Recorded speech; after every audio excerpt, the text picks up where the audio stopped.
Há muito tempo, antes mesmo de saberem que estavam fazendo isso, o ser humano estava mudando o mundo através da biotecnologia. Quando a gente pensa em biotecnologia, logo nos vem à cabeça a imagem de cientistas no laboratório com seus jalecos brancos e equipamentos sofisticados, e não de pessoas comuns vivendo suas vidas cotidianas. No entanto, a biotecnologia existe há muito tempo, antes mesmo da palavra biotecnologia ter sido inventada. Mas por que saber como a biotecnologia começou? Já não basta saber que ela existe e que ela é importante? Não. Se a gente quer entender como uma coisa funciona, a gente tem que entender como ela começou. Quais foram os erros e os acertos que levaram a biotecnologia ao seu potencial ilimitado de melhorar a vida das pessoas hoje. Eu sou Vinícius Ribeiro e hoje aqui no Profissão Biotech a gente vai falar sobre os antigos biotecnólogos, os descobridores e observadores que buscaram construir um futuro melhor para a geração que os seguiram.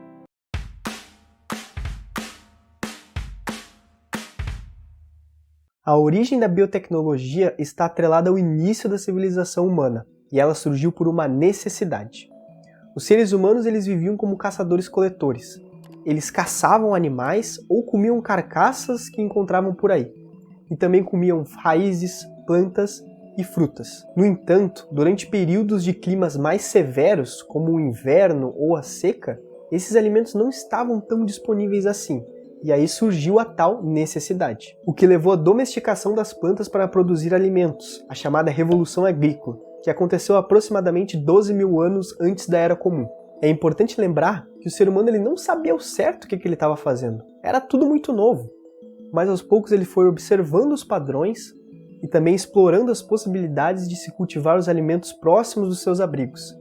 Eles entenderam a importância da água, da luz e de outros requisitos essenciais para o crescimento das plantas. A mesma necessidade levou à domesticação dos animais selvagens, o que ajudou muito o ser humano a elevar sua qualidade de vida, já que agora a necessidade da caça foi suprimida, os animais estavam mais próximos e acessíveis. Todos os animais com quais nós compartilhamos as nossas vidas hoje, como cães, gatos, ovelhas e cavalos, surgiram como animais selvagens, e foram domesticados ao longo de milhares de anos em animais mais dóceis, companheiros naturais e manejados na agricultura. Sem dúvida, a domesticação de animais teve um papel decisivo na evolução humana, mas ela também trouxe muito dos problemas que nós enfrentamos até hoje, já que doenças como a tuberculose e a gripe só surgiram porque o ser humano passou a viver mais próximo do curral de animais. Vocês perceberam que muitas das preocupações que nós temos hoje em dia também preocupavam os nossos antepassados?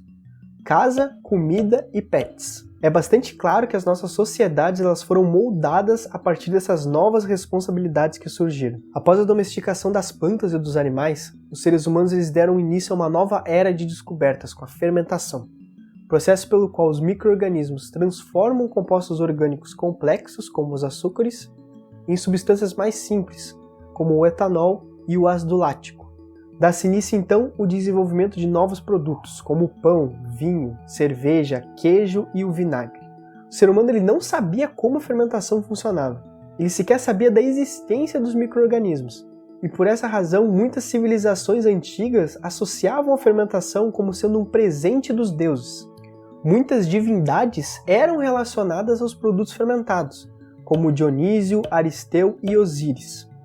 Até os dias de hoje, o vinho ele ainda é utilizado em rituais religiosos. Sem dúvida, a fermentação era uma ferramenta poderosa, embora as pessoas ignorassem o princípio por trás dela. Mas esse milagre ele teria explicações anos depois. Chegamos então ao século XIX, com a biotecnologia clássica, e com ela várias descobertas incríveis. Isso porque anos antes tinha ocorrido a Revolução Científica, marcada pelo desenvolvimento do método científico. Antes o ser humano ele ia só na tentativa e erro. Como saber se uma planta é venenosa? Testando e anotando os resultados. E teve uma galera que se deu mal nessa daí. Os fundamentos da genética tiveram início nessa época, com o monge austríaco Gregor Mendel. Ele observou que as ervilhas que cresciam no jardim, elas tinham características diferentes. Umas eram amarelas e outras verdes. Outras eram lisas e outras rugosas. Ele resolveu então cruzar essas ervilhas, e ele observou que algumas características se sobressaíam sobre as outras. Por exemplo, ao cruzar ervilhas amarelas e verdes, as filhas seriam em sua maioria amarelas. E ao cruzar ervilhas lisas e rugosas, dariam origem às filhas em sua maioria lisas. Ele chamou esse fenômeno de dominância e recessividade, que depois seriam associados aos genes dominantes e aos genes recessivos. Mas infelizmente, as teorias do Mendel não foram bem aceitas pela comunidade científica, e os seus trabalhos só foram revelados 40 anos depois. Já em 1881, o médico alemão Robert Koch, ele descreveu seres estranhos crescendo em fatias de batata, enquanto ele buscava entender como a doença da tuberculose funcionava. Neste período já tinha conhecimento de que os micro-organismos existiam, apesar de não se saber ao certo de onde que eles surgiam.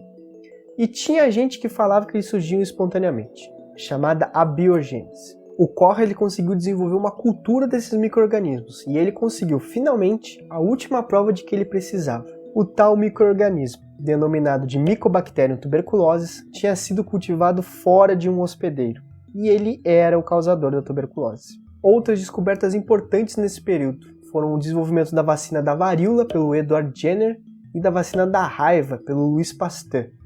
Pasteur, inclusive, que foi o responsável por colocar fim nessa história de que os micro-organismos surgiam espontaneamente. Ele conseguiu mostrar que os micro-organismos eles existiam no ambiente, no ar, no solo e principalmente na gente também. Ele também foi responsável pelo desenvolvimento do processo de pasteurização, que tem esse nome em sua homenagem. A biotecnologia clássica ela tem fim com o desenvolvimento dos antibióticos pelo Alexander Fleming, fato já citado aqui no canal. Agora o questionamento: será que a gente pode associar essas duas descobertas ao fato de uma população cada vez maior e também mais envelhecida no mundo? O mundo que conhecemos hoje estaria além do imaginário dos nossos antepassados.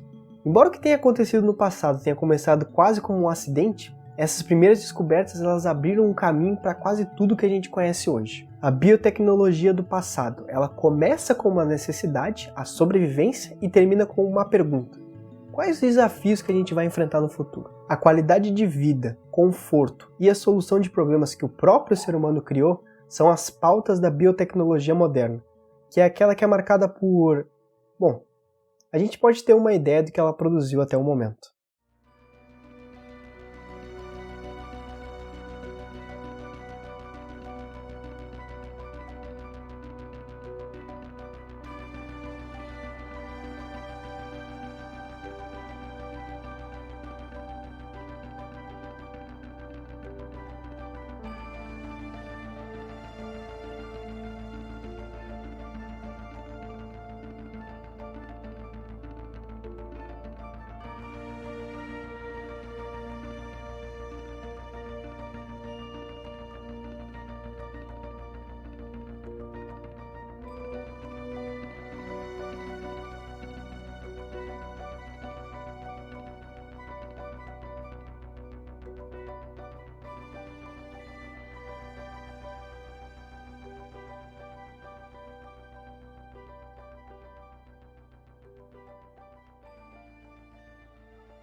E aí pessoal, gostaram do vídeo de hoje? Então deem uma olhada lá no site do Profissão Biotech. Tá cheio de textos incríveis sobre diversos assuntos. Nos sigam também nas redes sociais para não perderem nenhuma novidade. Por fim, curtem, comentem e compartilhem esse vídeo, principalmente para o seu amigo que acha que a biotecnologia só cria monstrinhos. E eu vejo vocês no próximo vídeo aqui no Profissão Biotech.